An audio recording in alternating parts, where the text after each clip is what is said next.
Many of us have been around pollution or passed by polluted sites that had a stench to them, and we had to breathe it, and it was very uncomfortable.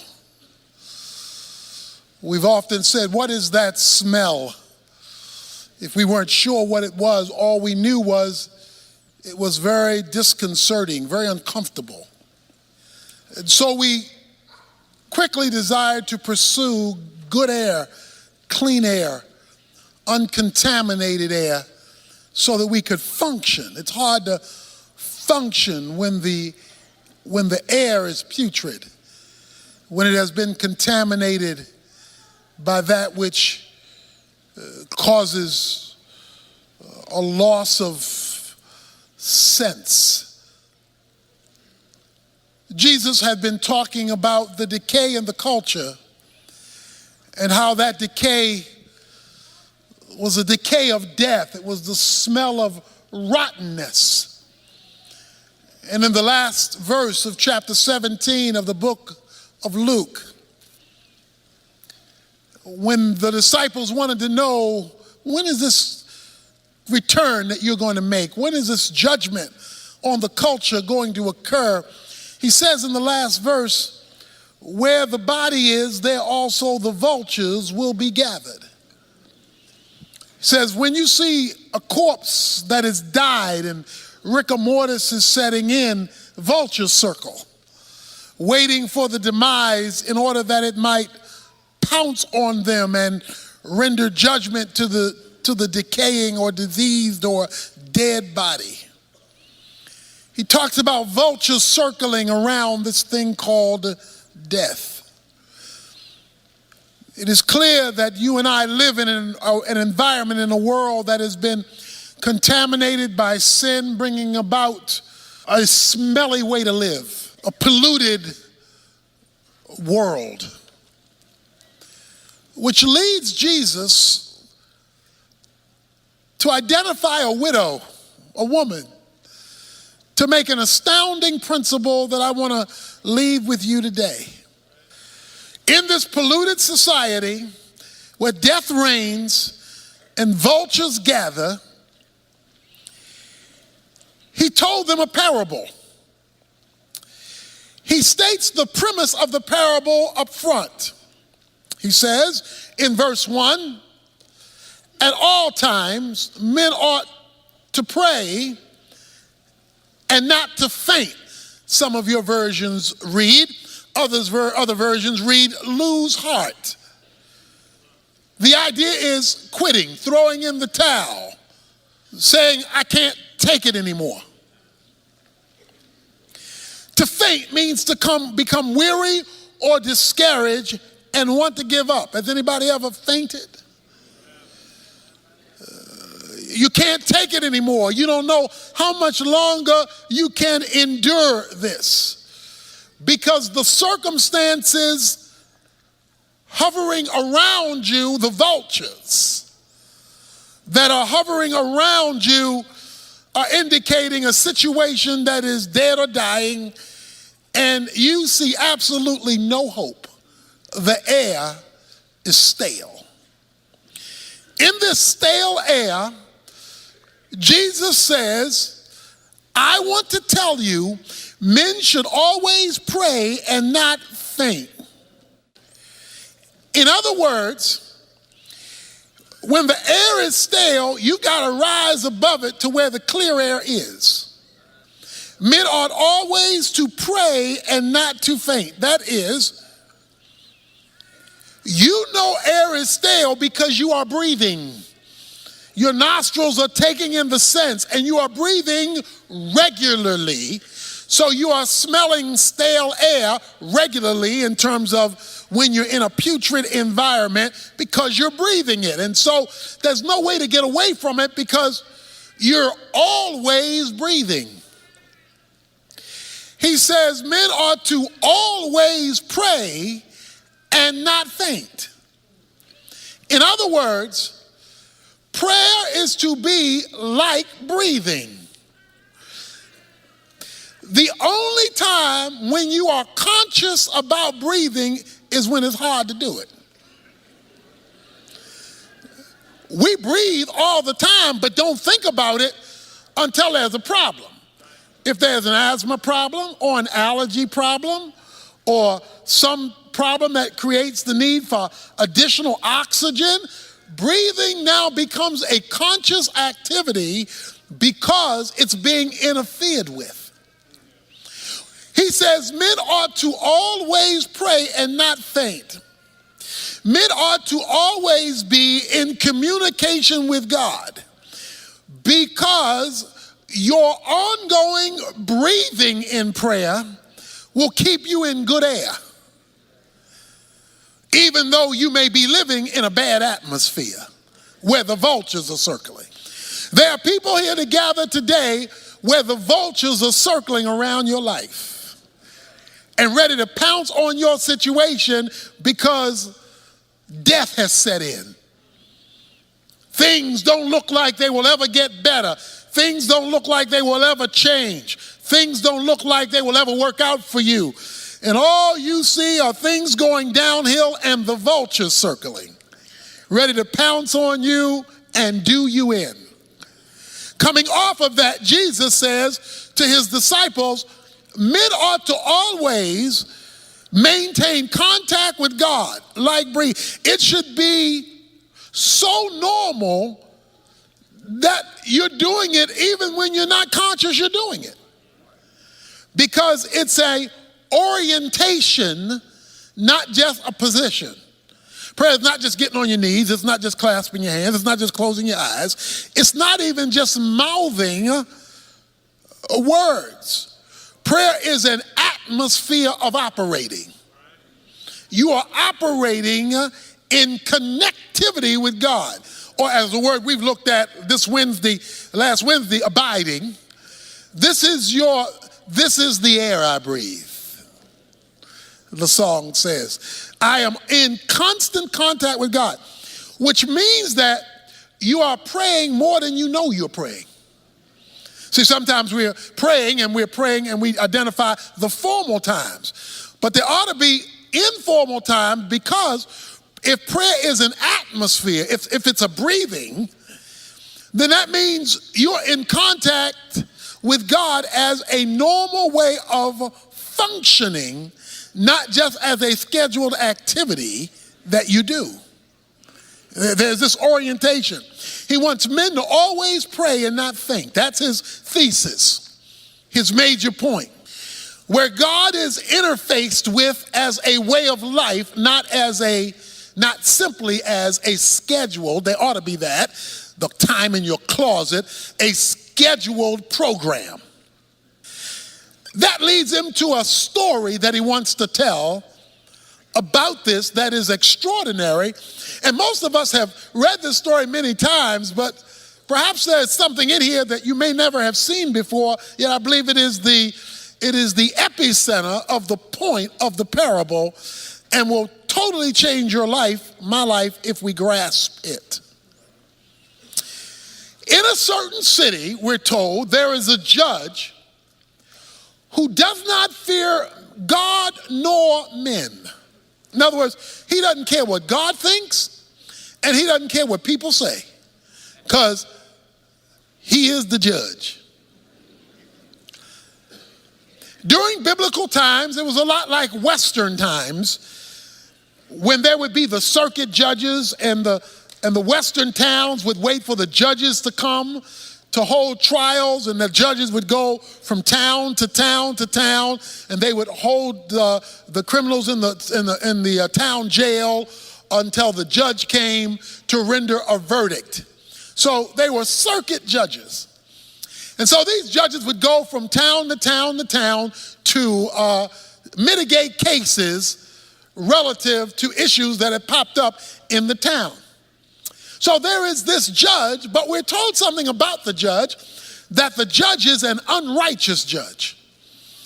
In other words, he does not operate legally. He does not operate according to the rules. He makes up the rules as he goes, and he doesn't care what God thinks or what rules men have passed.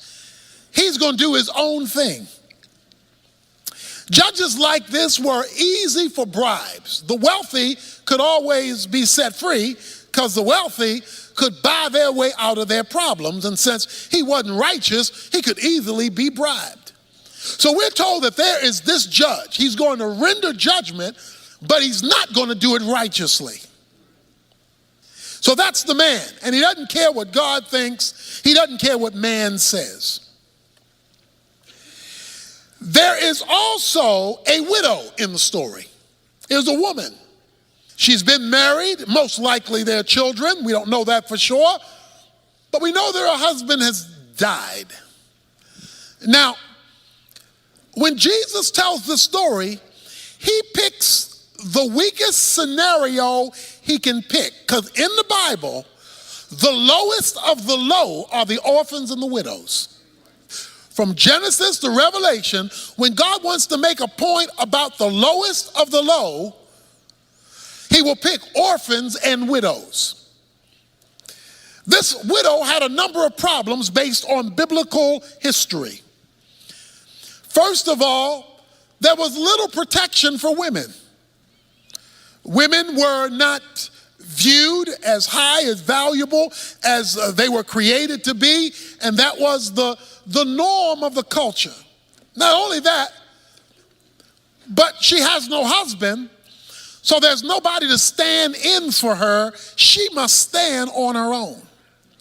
In addition to that, widows in the Bible are normally postured as being poor, without financial resources, because there's no husband providing, so she's out on her own. In addition to that, the fact that she has to plead her own case means she has nobody in her circle of influence who can stand up for her. She must stand up for herself. So here we have a woman out there by herself on her own trying to make it. Now the situation is that there is something has happened in which she has been wronged. Something has happened that needs to be addressed legally. Something has gone wrong. Perhaps it had to do with money. Perhaps she was ripped out of some of her husband's estate. We don't know what the specific issue is, nor do we need to know. His point was that this widow needed legal intervention. Say legal intervention. She needed the law to work for her. She needed the law to mitigate between her and some situation she faced that could only be addressed legally. So there is this widow in the city who keeps coming to the judge saying, "Give me legal protection from my opponent. I have got somebody in my sphere who's working against me and who is opposing me, and he's doing it illegitimately. There is somebody in my life doing me wrong, my opponent, and I don't have the power to stop them. I'm a widow. I don't have a lot of money, and they're coming up against me, and I need the law to work for me." I wonder if there's anybody here who's in a situation that's coming up against you, and the folk who are supposed to be able to help you aren't available to you.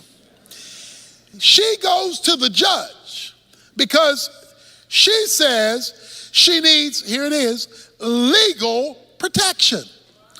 I can't protect myself. I need the law to protect me. Judge, will you intervene on my behalf so that I can get my opponent off of my back and get justice in my situation?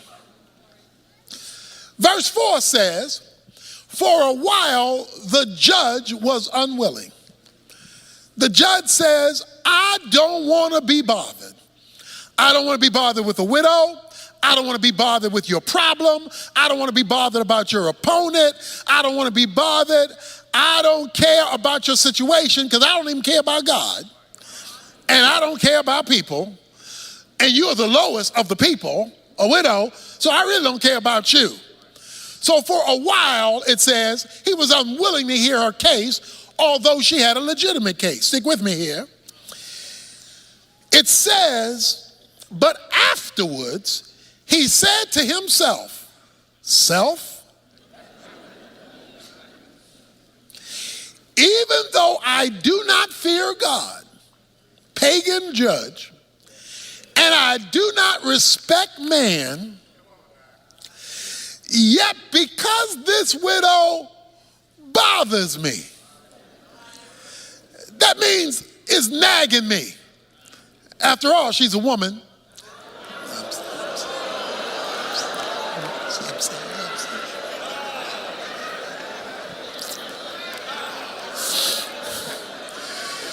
Let's give the benediction.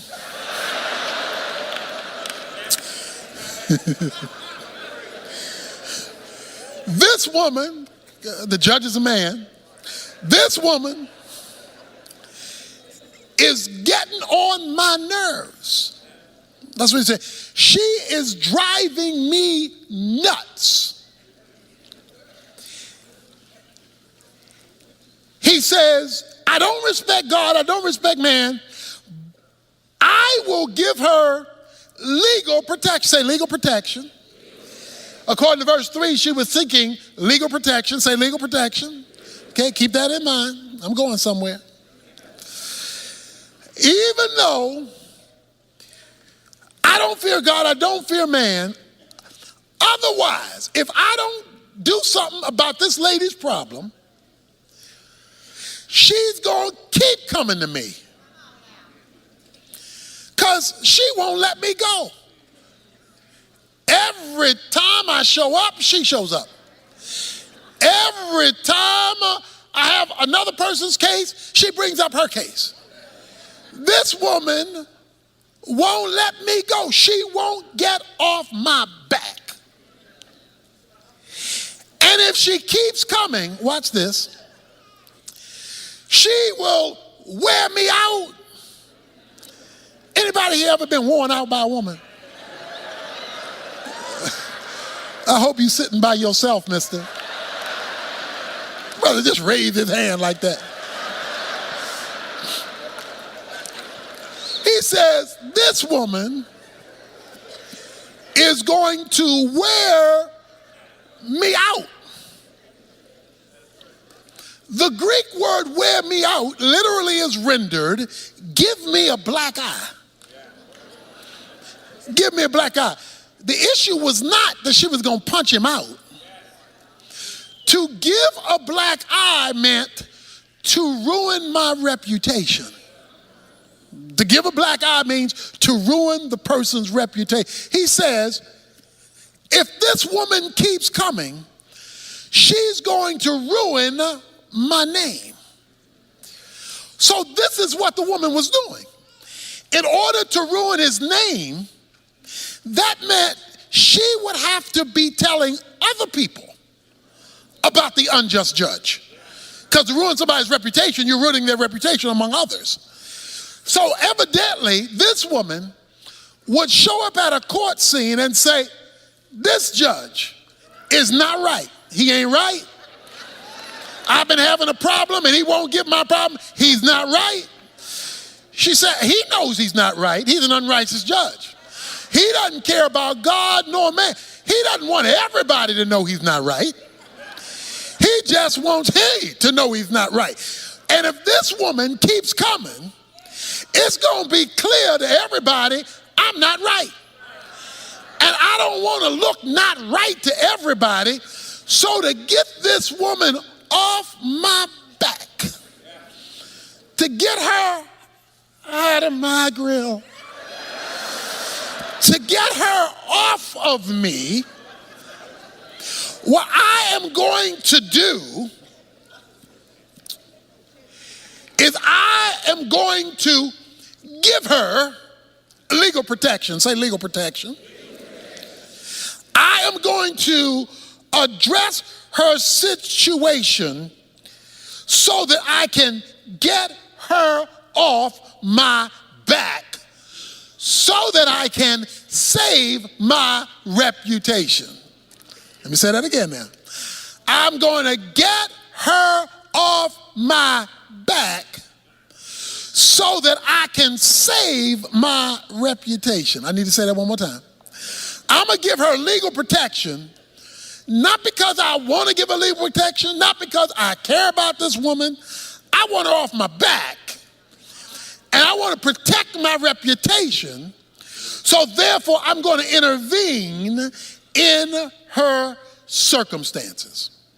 Now that's the parable. That's the point. Now Jesus wants to apply it. Why are you telling us this, Jesus? In this place of bad air, where the vultures are circling, we're to maintain constant contact with God, and you tell us this story about a judge and a widow woman. What's the point? And the Lord said, verse 6, hear what the unrighteous judge said. In other words, pay attention to the unrighteous judge. Now, the widow is critical to the story, but to get the point of the story, pay attention, Jesus said, to what the unrighteous judge says. I don't fear God, I don't fear men, but this woman is driving me crazy, and she's going to ruin my reputation. Pay attention to that, Jesus says. And then make a contrast. Here's the contrast. Verse 7. Now will not God bring about justice for his elect who cry out to him day and night, and will he delay over them long? Jesus says this. Listen to what the unrighteous judge said, because he says if you miss what the unrighteous judge says, you're going to miss the whole point.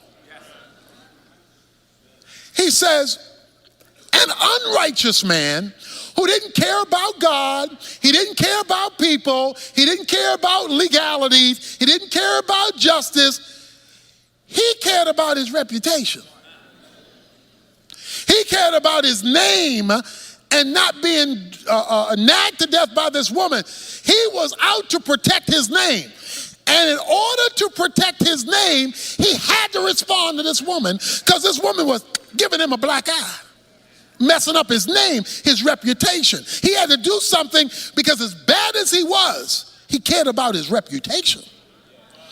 He says, now, if a wicked judge cares about his reputation, and he wrong, but he still cares about his reputation, will not God, who's not an unrighteous judge, he's a righteous judge, will not God, verse 7, bring about justice for his elect? The widow was a stranger to the judge. The elect are not strangers to God. The elect are God's chosen ones. They're God's children. You and I, who belong to Jesus Christ, make up God's elect. If an unrighteous judge who doesn't care about God nor men will bring legal protection to a stranger to protect his reputation, how much more will God bring about justice to his children, his elect, since he's the righteous judge and does care about justice, and will he delay long over them? Now, what I want to draw your attention to is a phrase that I've been asking you to repeat. Legal protection. See, it's easy to read the story, and twice in the story, the word legal protection is raised. Twice. And its cousin is raised in verse 7, justice. She was seeking justice through the legal protection of the law. But let's put it another way. The issue for the widow was not whether the judge liked me. It was not whether the judge knew me. It was not whether the judge felt sorry for me. The issue on the table was the law. I need you to bring the law to bear on my situation, because I'm being unjustly treated by my opponent. I need legal intervention. Men ought always pray and not faint. But what gets God's attention is not simply him feeling sorry about you in the situation you're in. It's not merely him seeing you cry. It's not merely him seeing you're depressed.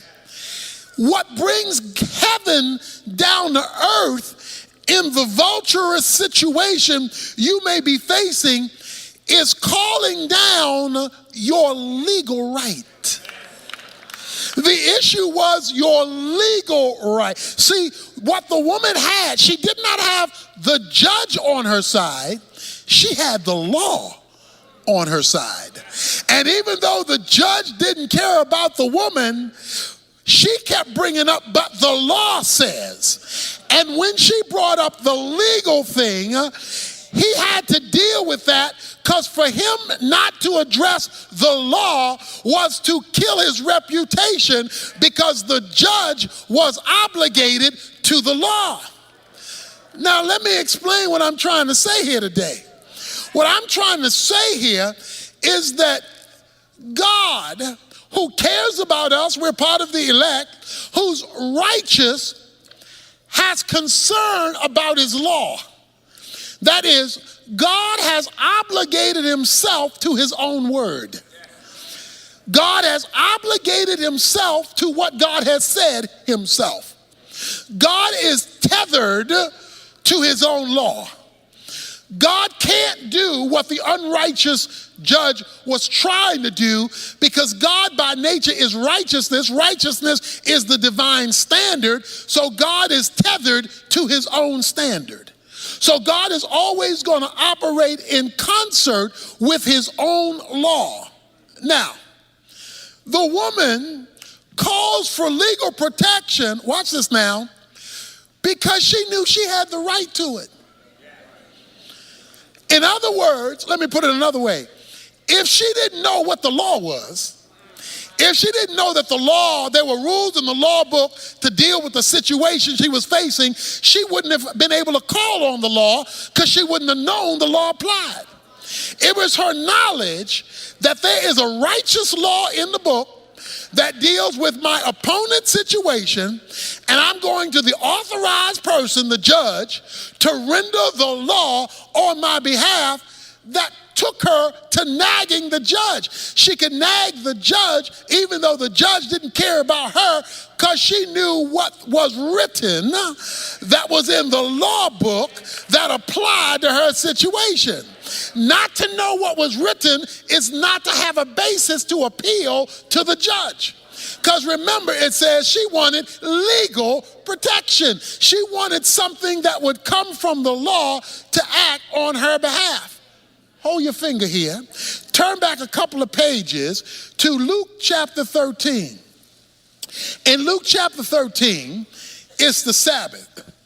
The Sabbath was a law. It was one of the 10 commandments. Jesus, a certain woman, verse 11, for 18 years had a sickness caused by a spirit, and she had been bent over, and could not straighten up. And Jesus saw her. He called her over and said to her, "Woman, you are freed from your sickness." He heals her on the Sabbath. And he laid his hands on her, and immediately she was made erect again and began glorifying God. But the synagogue officials, indignant because Jesus had healed her on the Sabbath, began saying to the crowd in response, "There are 6 days in which work should be done, so come during them and get healed, and not on the Sabbath." So they're saying, Jesus, you're out of order for healing this lady on the Sabbath. Jesus then says to them, "You hypocrites, does not each of you on the Sabbath untie his ox and his donkey from the stall and lead him to get water? And this woman," watch this, "and this woman," here it is, "and this woman, a daughter of Abraham. Not just this woman. I want to tell you who this woman is. She's the daughter of Abraham, who Satan is bound for 18 long years, should she not have been released from this bond on the Sabbath day. Watch this now. You hypocrites, you will release an ox on the Sabbath from being tied up so he can get some water. I come to release a woman who's been tied up for 18 years on the Sabbath. You're upset about me releasing a woman when you're not upset about you releasing a donkey. Let me tell you, Jesus says, why I released this woman. I released this woman because this woman, he says, is a daughter of Abraham. Watch this now. The Sabbath was the law given under Moses. Abraham precedes Moses. He says, there is a legal relationship I have to this daughter. Because there was a covenant made with Abraham by God that God would bring healing to his people in covenant with an Abrahamic agreement when the problem came from a spiritual source. We heard that the woman was bent over, but her medical condition, watch this now, was tied to a spiritual condition. It said Satan had so messed up her life that it showed up physically and she had to walk bent over. It wasn't just because of her age. It wasn't just because of calcification in her back. It was because the devil had so intervened in her life that her physical problem was tied to a spiritual dilemma. But the lady had something that the chief priest didn't understand. She had a legal relationship tied as a daughter of Abraham. And because of the legal relationship, it overrode the Mosaic law that says you can't do this on the Sabbath. But if you don't know your legal relationship, then you can't call on your legal relationship to deliver you from some of us have been in problems, situations, circumstances, and messes for 18 years. And we wonder why God hasn't come through yet, because we have not yet appealed to our legal right. But why haven't we appealed to our legal right? We don't know our legal right. And if you don't know the law, you can't appeal to the law. The widow knew the law and says, because the law is in place, I am going to bring the law to bear. If an unrighteous judge will submit to the law, even though he doesn't have regard for God and regard for man, how much more will a righteous God who is committed to the law appeal to the legal cause of his people? We get and we pray, but what we don't do is pray legally. In other words, we don't make God have to appeal to his own law.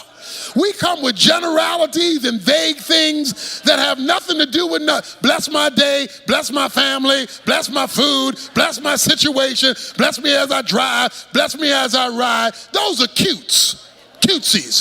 He says, when you've been jacked up for 18 years, when life has just messed you up, when you're like the widow and you have no place to turn, you need to know your rights. Everybody in here is an American citizen. You need to know your rights. If somebody wants to search your house and doesn't have a court-ordered right to come in there, you need to know your rights. You need to know your rights, that you have a right to a lawyer if you are arrested. You need to know your rights, because if you don't know your rights and a policeman arrests you who doesn't fear God and doesn't fear man, he could jack you up if you don't know your rights. But when you know your rights, then you can call with authority on that which you deserve because of your legal status. He says men ought to pray, but not in some vague way.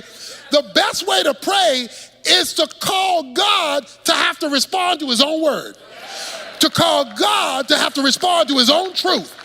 God, and see, the best way to pray is, God, here, let me show you, God. This is what you said. You said this. Let me read it to you, God. You said this. In case you forgot, God, you said this. I don't know if you read it lately, God, but you said this. You wrote this. So I'm talking to you about what you said. You say, well, what difference will that make? He tells you at the last verse, verse 8, I tell you that he will bring about justice for them quickly. However, when the Son of Man comes, will he find faith on the earth?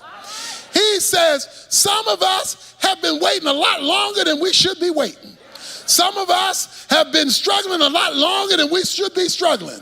Why? Because we'll talk to God about stuff, but we will not call on God in terms of his law, in terms of what he has written. And God is committed first and foremost, not to your feelings, not to your circumstance. He's first and foremost committed to his rules, his regulations, his guidelines, and his law. That's why, I love this too. The woman came and she verbally, publicly rendered out what the judge was supposed to be doing, because he's concerned about his reputation. So she is, watch this now, watch, here's the word, decreeing what should be done. What does Mark 11 say? He says, if you will say to this mountain,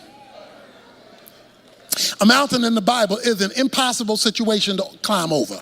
That's what a mountain means. It's a circumstance you can't get over. It's a hump you can't get over. It's a situation you can't fix. It's a problem you can't solve. It's a situation that you can't change. That's a mountain. He says, if you will say to this mountain, speak it. See, decree your deliverance. But before he said speak it, a couple of verses before then he says, is it not written? So before he says speak it, you don't just go up to a situation and say, go, bye-bye, gone, disappear, hocus pocus. No, It says before, is it not written? And when Jesus says, is it not written? Then he comes and says, you can speak to this mountain. So here's what you're supposed to do. You're supposed to look at your situation, look at your opponent, look at your mountain, look at your bent over situation, then find out what God says about your situation, says about your mountain, says about your bent over situation.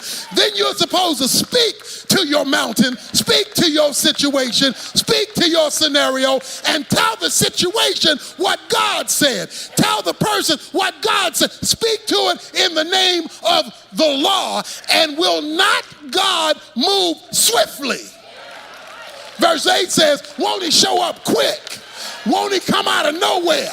Won't he show up in a way you never expected? If he can get you to function legally with him, to function based on his revelation, not just based on how you feel, not just based on the fact you're sad, not just based on the fact that, I've been in this a long time. You could be in it for another 18 years, unless you remember you're a daughter of Abraham and that you have legal rights to be picked up when the devil has bent you over.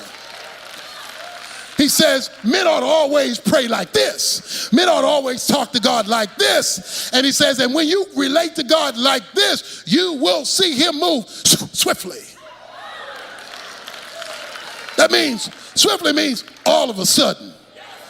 Swiftly means out of nowhere. Swiftly means, where did that come from?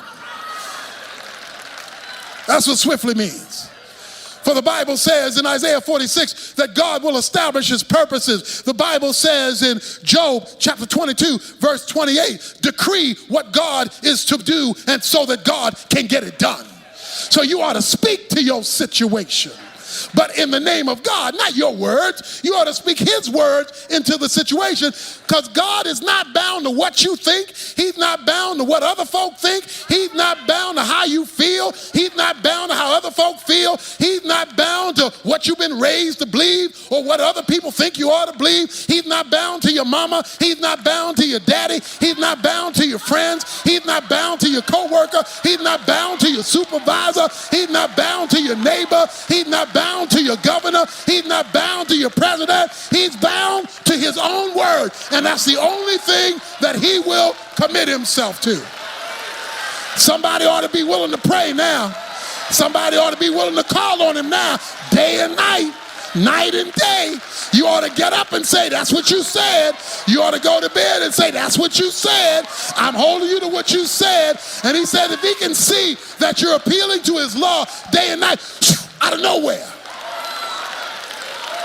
you will see